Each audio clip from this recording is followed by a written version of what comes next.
It turned into rather an emotional event yesterday when Senator Cory Booker delivered a very heartfelt remark when it came to things that Justice, or soon to be Justice Jackson, has been experiencing there and making her way to those confirmation hearings. Go ahead and watch this.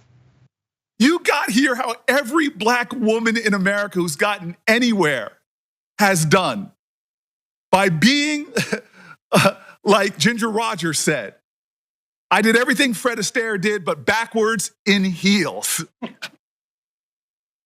And so I'm just sitting here saying, nobody's stealing my joy. Nobody's gonna make me angry, especially not people that are called in a conservative magazine demagogic for what they're bringing up that just doesn't hold water. I'm not gonna let my joy be stolen because I know you and we appreciate something that we get that a lot of my colleagues don't. I know Tim Scott does.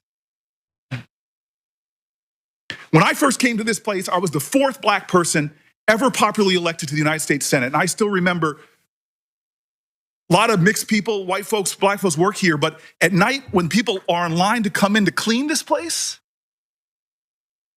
the percentage of minorities shift a lot. And so I'm walking here, first week I'm here, and somebody who's been here for decades doing the urgent work of the Senate, but it's the unglamorous work that goes on no matter who's in offices.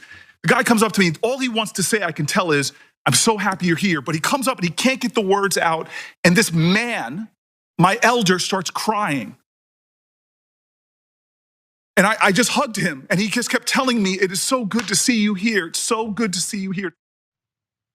Those are very powerful things, especially for many of us who are the first or one of the first in these predominantly white dominated spaces. And I know that soon to be Justice Jackson really felt that and that resonated with her, having gone to Harvard Law School, having grown up or been in a lot of spaces where there have been so few of us.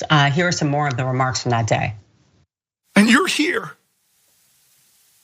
I was in the White House with my Democratic colleagues, and I'm in my joy. I can't help it. And the president's asking our advice, who should we nominate and whatever.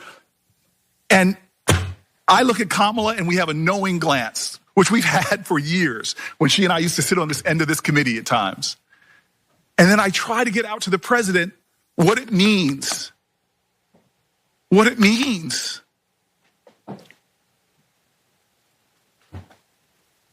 And I want to tell you, when I look at you, this is why I get emotional.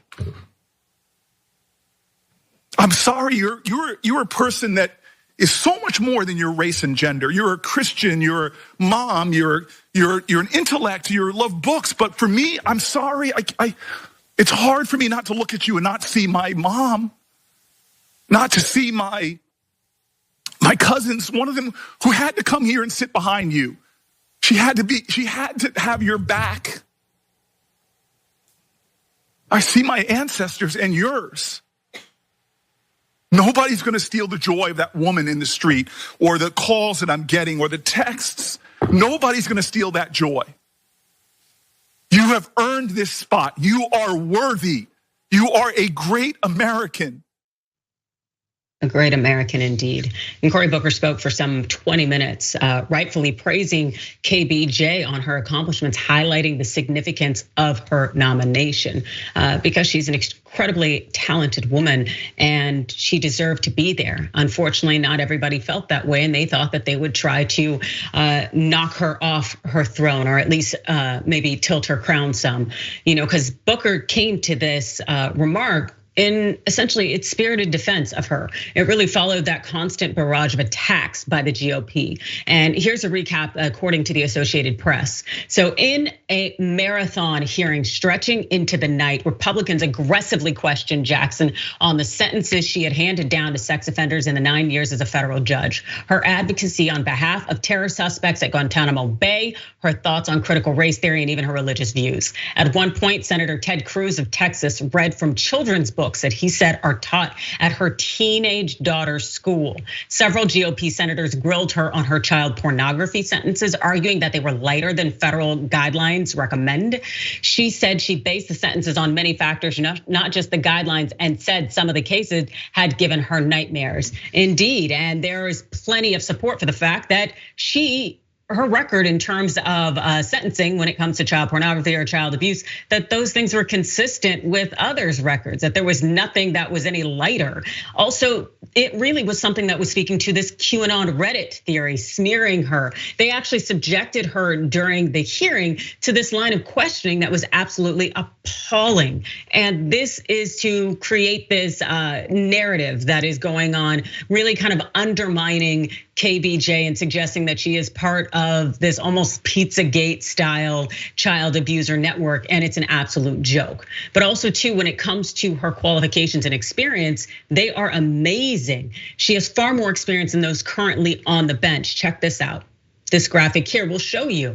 She hits all the boxes here when it comes to, she went to an Ivy League school, which honestly shouldn't be in any way a qualification, but let's talk education, and it's at the highest top tier. Supreme Court clerk, also public defender, which is the only one on the court that has ever had that experience, being able to represent people on behalf of we the people, so to speak, and then sentencing commission on their district judge and being a court of appeals judge. So she really dominates when it comes to experience that she brings to the bench, far more than her current, or I should say future colleagues. Now, also NPR had this to say. So as the panel wrapped up the third day of the hearings on Wednesday, Majority Leader Dick Durbin announced that the committee planned to meet an executive session on Jackson's nomination March 28th, that'd be Monday. The panel's rules allow for any committee business to be held over for 1 week, which could push the vote until April 4th. The committee is set to resume the hearing today, but this won't be questioning. It'll largely be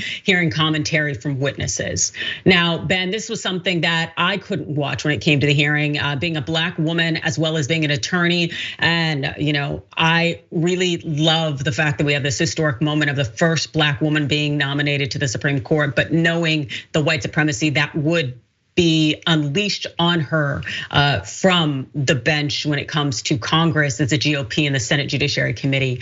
But I'm sure you watched some of it, and I'm wondering, how did this resonate with you?